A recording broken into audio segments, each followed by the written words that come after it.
አላማዬን እያነጣጠርኩ ልመታ ስል ትራቪስ መጣ። ትምህርት ቤታችን ውስጥ በጣም ታዋቂ ልጅ ነው። እንደሚወደኝ አውቃለሁ።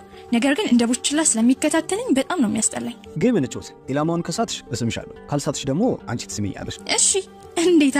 እሱም እንድስማው ፈልጎ ነው እንጂ ቀስት ውርወራ ጎበዝ እንደሆንኩኝ ድፍን ትምህርት ቤቱ ያውቃል። አልሳትኩም ነበር። በይሳዊኝ ትምህርት ቤታችን ውስጥ እብድ ድመት ነበረች። በእሷ ጥፍር እንዲሳም አደረኩት። እንደስ ይል ነበረ። ፊቱን ቦጫጨቀችው። ሰላም ቢያንካ ባላለሁ። ፍቅር የሚባል መጃጃል አይመቸኝም እስከማውቀው ድረስ ማለት ነው። ከመቀጠሌ በፊት ላይክና ሰብስክራይብ ትልቅ ሆቴል አላት። እኔ ደግሞ ቀንደኛ ጠላቷ ነበርኩኝ። ጥሩ ስራ ስለማልሰራ በተንኮሌ የተነሳ ጋዜጣውን አጨናንቀው ነበር። እናቴ ይሄ ነገሬ በጣም ያናድዳታል። በየጊዜው እየባሰብሽ ነው የምትሄዱ። አሁንስ ሰለቸኝ። ዛሬ ጊዜ የለኝም፣ ፓሪስ ሊሄድ ነው። ስሚኝ፣ ስመለስ ግን ከኔ አታመልጭም። ገባሽ አይደል? ደህና ሁኚ። አዋው ሂጂ። መልካም ልደት እንኳን አትይኝም አይደል? ለልደቴ ብለን ከጓደኛዬ ጋር ክለብ ሄድን። እዛ ገና ከመመቻቸቴ ያልተጠራ እንግዳየው ትራቪስ ነበር። ቆንጆ እንደንስ። ቆይ ፊትህን እንደዚህ የተቆፈረ መንገድ አስመስየው መናደድ እኮ ነው ያለብህ። ፍቅር ትንሽ ህመም ከሌለው ምኑን ፍቅር ሆነ? ደግሞ አልበገር ባይነትሽን በጣም ነው የምወደው። ሙሉ ምሽቱን እላይ ላይ ተንጠልጥሎ ነበር ያሳለፈው። ካርመን በወሬ ይዛው ላመልጥ ነበር ያሰብነው።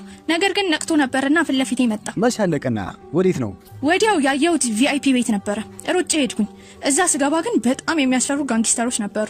በቃ የሆነ ፊልም ላይ እንደማያቸው አይነት ማለት ነው። ሰላም፣ ይቅርታ ረበሽኳችሁ መሰለኝ። በነገራችን ላይ ሶፋችሁ የሁላችሁም ያምራል። አብሶ ያንተ የማይክል ጃክሰንን ነው የሚመስለው። እንደ መክበብ ሲሉ ጥዬ እየሮጥኩኝ ወጣሁ። ትራቪስም ተስፋ ቆርጦ ነው መሰለኝ አልነበረም። ነገር ግን ትምህርት ቤት በንጋታው በቃ ቁም ስቅልኝ ያሳየኝ። እኔም ለርዕሰ መምህሩ ተናገሬ ከዚህ በኋላ አጠገቤ እንዳይደርስ አደረኩኝ። ከካርመን ጋር ቁጭ ብለን እያወራን እያለ ያጎቷን ልጅ ልታስተዋውቀኝ እንደምትፈልግ ነገረች። ደግሞ ከመቼ ጀምሮ ነው አንቺ አጎት ልጅ ያለሽ? ስለምን ያጎት ልጅ ነው የምታወሪው? ያው የእናቴ ወንድም ልጅ። አዎ ያጎት ልጅ አለኝ። ሁሉን ነገር እኮ ማውራት አያስፈልግም። ውይ ያውና መጣ። ና እዚህ ጋር ነኝ። ምን? ቆይ ያጎት ልጅ ነው ወይስ ሞዴል ያልሽው? አንቺ ከፍለሹ አውቃሽ ያጎትሽ ልጅ እንደሆነ ልታስመስይ ነው አይደል? የታባሽ ነው እስካሁን የደበቅሽኝ ልጅ ባክሽ። ወዲያው ግን ምንም ሳያደናቅፈው ተደናቀፈና ውሃ ውስጥ ወደቀ። ተነሳና ምንም እንዳልተፈጠረ አክት ማድረግ ጀመረ። ካርመን ትንሽዋ እንዴት ነሽ ባክሽ? እሷን ሰላም እያላት እኔ እያፈጠጥኩበት ነበር። ሲቀርብ ደግሞ በጣም ያምራል። ግን የሆነ ቦታ ማውቀው ያህል ተሰማኝ። ልጁ አዲስ ነው ለብኝ። በርከክ ካለና እጄን ሳመኝ። ምን እያደረክ ነው? እኛ ሀገር ሰላምታችን ይሄ ነው። ምን ነው ችግር አለ እንዴ? ቆይ ከዚህ በፊት አውቃለሁ ልበል እንዴ? ተራራቁ እንጂ የምን መቀራረብ ነው? ይቅርታ እንዴ ላናጋት ጎትታ ወሰደች።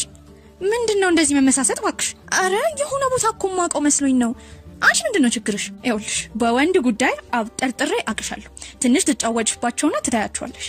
እሱ ላይ ደግሞ ይሄን እንድታረጊ አልፈቅድልሽም። ምክንያቱም ያጎቴ ልጅ ነው። ከሱ ጋር ምንም አይነት ግንኙነት ከጀመርሽ ጓደኝነታችን እዚህ ላይ ያበቃል። ተግባባ ቆንጂት? አረ ተረጋጊ፣ አታካብጂ። ብዙ ጊዜ አብሮን ነው የሚያሳልፈው። እንደሱ አይነት ሰው አጋጥሞኝ አያውቅም። ከላይ ስታዩት እኮ በጣም ቆንጆ ነው። የሆነ ጠንካራ ኮስታራ ይመስላል። ነገር ግን ምድር የከዳችሁ አይነት ሰው ነው። በቃ መሬት ከሰው ልጅ የበለጠ እሱን ብቻ ምስበው ነው የሚመስለው። መደናቀፍ፣ መንሸራተት፣ መደፋት ያበዛል። የሆነ ቀን ቤታችን ያለውን ስዕል እያየው የሆነ ነገር እንደ መብረቅ ብልጭ አለልኝ።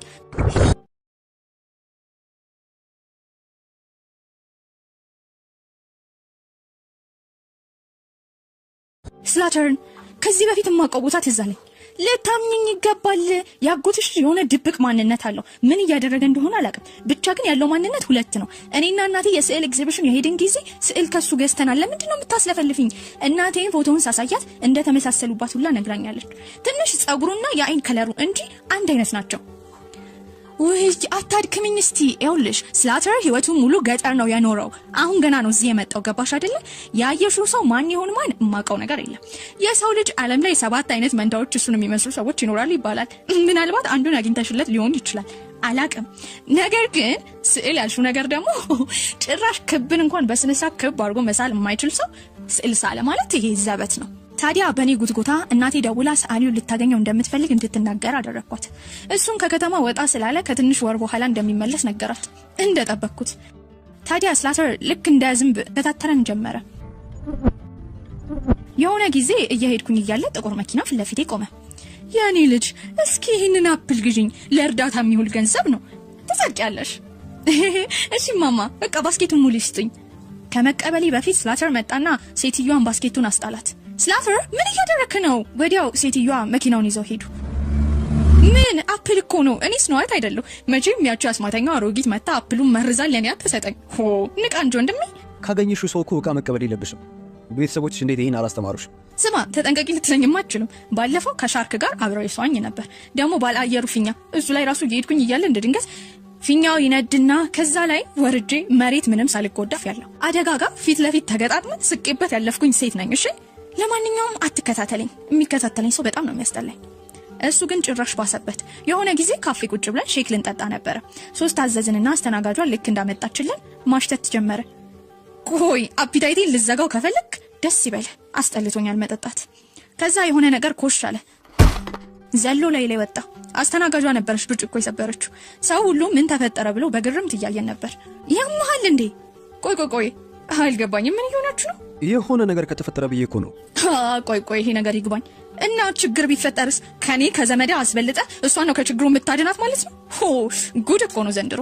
ስለኔ መጨነቁ ቢያስደስተኝም የሆነ የደበቀው ነገር እንዳለ እየሸተተኝ ነበር። ፓርቲ ተዘጋጅቶ ነበር። እኔ ጋርደን ሆኜ እየዘፈንኩኝ ነበር። የሆነ ሰው ከጀርባዬ መጣ። ደግሞ እዚህ ምን ትሰራለህ? ልጠይቅሽ ስለ ውስጥ ጫጫታው ስለበዛብኝ ነው። ታዲያ የሆነች ዝንብ ፊቴ ላይ እየተሽከረከረች ነበር። እሷን ለመምታት ብሎ በጥፊ ደረገመኝ። ኡፍ አሁንስ አንተ ልጅ ሰለቸኝ። ያማሃል እንዴ? ምንድነው የምትደነባበረው? እኔ እንጃ እንደዛ ነገር ነው።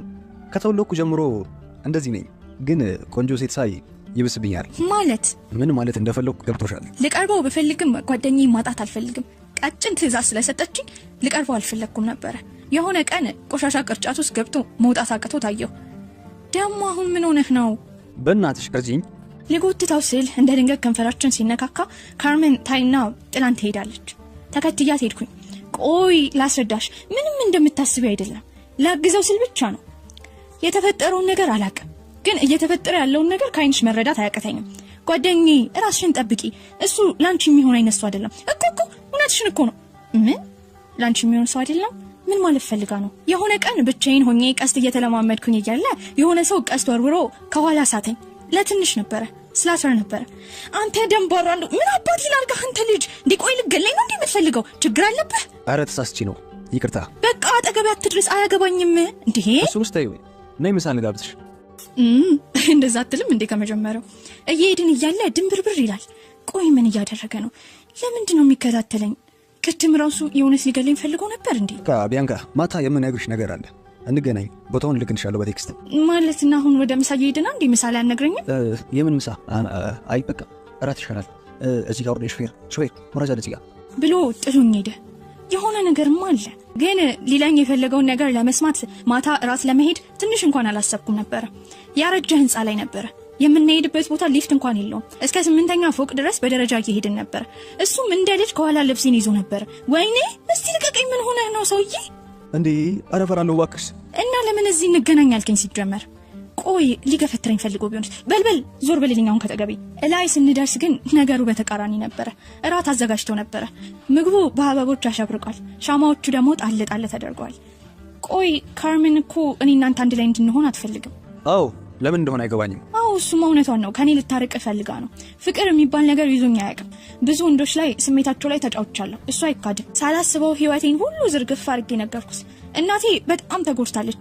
አባቴ ልጅ እያለው ነበር ጥሎን የሄደው ለሌላ ሴት ብሎ። አባቴ እንደዚህ ካደረገኝ ሌላ ሰው የማይጎዳኝ ምንም አይነት ምክንያት የለውም ብዬ አስባለሁ። ለአባቴ ይቅርታ ካላደረኩለት ሌላ ሰው መቅረብ እችላለሁ ብዬ አላስብም። እራቱም ያለቀው ሲስመኝ ነበረ። ቤት ሙሉ ሰዓት የማስበው ካርመን ይህን ብትሰማ ምን ትላለች ብዬ ነበረ። ከዛ እናቴ በንጋታው ከሳሊው ጋር ዛሬ ቀጠሮ እንዳላት ነገረችኝ። እሱ ብቻ አይደለም ገጽታው መቀየር የሚችለው። እኔም ቀይሬ ሄድኩኝ። ከሩቅ ነበር የለየሁት። ከዛ በአጠገቡ ሳልፍ የተደናቀፍኩኝ መስዬ እጁን ባጨርኩት። ይቅርታ፣ በጣም ይቅርታ፣ ትንሽ አዙሮኝ ነው፣ ይቅርታ። በንጋታው ትምህርት ቤት ስላተር እንደገመትኩት ሽፍን ልብስ አድርጎ ነበር የመጣው። በቻልኩት መጠን ልብሱ ላይ መጠጥ ብደፋ፣ ውሃ ብደፋበት ልብሱን ያውልቃል ብዬ ብጠብቅ ጭራሽ አያደርገውም ነበር። ግድግዳ ላይ ለጠፈኝ። ዛሬ ምን እየሆንሽ ነው? ኡፍ በቃ ማየት የፈለግኩት ይሄን ነው ብዬ እጁን ስገልጠው የተቧጨረው አለ። አዎ አውቄ ነበር ከመጀመሪያው። ቆይ ወንጀለኛ ነህ። ሁለት ማንነት ምን ይሰራልሃል? ሲቀጥል ደግሞ አጋልጣለሁ። እመነኝ፣ የምደብቅ መስሎ ነው። አፌት አልጨርሰው የሆነ የውሻ ድምፅ ሰማሁ። ሩጪ። በቻልነው መጠን መሮጥ ጀመርን። አንድ ህንፃ ላይ ወጣን። ቴራሱ ላይ ስንደርስ ምንም ማድረግ አልቻልንም። በቃ ወይኔ ጉዴ ልንያዝ ነው። እነዛ ሰዎች ቀርጣጥፎ ነው የሚበሉን። ወይኔ እንደምታስቢኝ አይነት ሰው አይደለሁም። ከኪሱ የሚወረወር ገመድ አወጣና እንደ ስፓይደርማን ይዞኝ በረረ። ልቤ ባፌ ልትወጣ ነበር። መሬት ላይ እንደደረስን መሮጥ ጀመርን። አረ ቆይ ምን እያረኩ ነው? ለምንድነው ከሱ ጋር ማራቶን እየሮጥኩኝ ያለሁት? ቆይ የሚገለኝ እሱ ቢሆንስ? ምን አውቃለሁ? ቆይ ምን እየተፈጠረ ነው? ግን ከፊታችን መጡ። ወደ ካፌ ውስጥ ወረወረኝ። መደባደብ ጀመረ። በቃ ቻይኖችን ያስንቃል። በጣም ጎበዝ ነበረ። ከዛ አንዱ ከጀርባው ሊመታው ሲል ሼፉ የያዘውን መጥበሻ ተቀበልኩኝና አጋጨውለት። ይቺ ናት የኔ ሴት። በቁጥጥር ስር ውላችኋል። ምን መርማሪ ነበር? ከዛ ፖሊሶች ወንጀለኞቹን ይዟቸው ሲሄዱ እሱም ሁሉን ነገር ያስረዳኝ ጀመረ። ያኔ ክለብ ውስጥ ቪአይፒ ክፍል ከገባች ጀምሮ ይከታተልሽ ነበረ። የሚያደርጉትን ነገር ያየሽ ነው የመሰላቸው። እነዛ ሰዎች እኔ እኮ ጭራሽ ረስቻቸዋለሁ። ሲቀጥል ደግሞ ምንም ነገር እኮ አላየሁም። አዋ ግን ያን እርግጠኛ መሆን አይችሉም። ለማንኛውም እስካሁን አብሬሽ የነበርኩት እና ይጎዱሽ ስለነበረ ነው። የሥራ ግዴታዬ ነበር። በቃ ሁሉ ነገር ውሸት ነበር ማለት ነው። እና ማን አባቱ ሳመኛለሁ? ምን አይነቱ ነው? ለካርመን የተፈጠረውን ነገር ነገርኳት። አውቃለሁ፣ ያጎቴ ልጅ መርማሪ ነው። መርማሪም ከሆነ ብዙ ጊዜ ሆኖታል።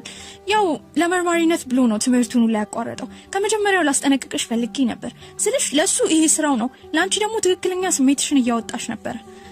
አረ እንዳልጎዳ ፈርተሽ እንደሆነ አውቃለሁ። መቼ አሁን ተጎዳው እንዴ? አልተጎዳውም እኮ አይንሽ ላይ እኮ ያስታውቃል። ግን እሺ እንዳልሽ ይሆንልሽ። እናቴ ሁላ አስታውቋት ነበረ። ጋዜጣ ላይ ምንም ጥፋት አላጠፋሽም። ምን ነው የኔ ልጅ የምታጠፊው ነገር ጠፋብሽ? የኔ በጥባጭ። በነገሮች ተወጥሬ ነበር እማዬ። በቃ ፍቅር ላይ ተስፋ ቆርጫለሁ። አውቃለሁ የኔ ልጅ በአባትሽ ምክንያት ወንዶችን እንደማታምኝ። አባትሽ እኔ ጎድቶኛል። ግን ሁሉም ሰው አንድ አይነት አይደለም። እውነተኛ ፍቅር ሲሆን ስሜቱ ይለያል። እመኚኝ ልጄ።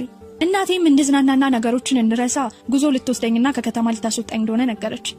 ከዛ ሻንጣችንን ይዘን እየወጣን እያለ ትራቪስ እና ስላተር መሬት ላይ ወደቁ። የሆነ ከሰማይ ተወረወሩ ይመስላል። ምን? ዘበኞቹ በደንብ መጠበቅ አለባቸው። ጣራችሁ ላይ ያገኘሁት። እወድሻለሁ ቢያንካ። ምን ትሰራለህ አንተ እዚህ? ደግሞ አዲስ ተልእኮ አለኝ። የምን ተልእኮ? አንቺን ፍቅር ማስያዝ። እሱማ ቀላል አይሆንብም። ወንጀለኛ እንደመያዝ አይደለም፣ ይከብድሃል። አብሶ ከኔ ጋር ሲሆን። እስቲ እሱንም እናይ ይሆናል። አሁንም ልትወድቅ ባልሆነ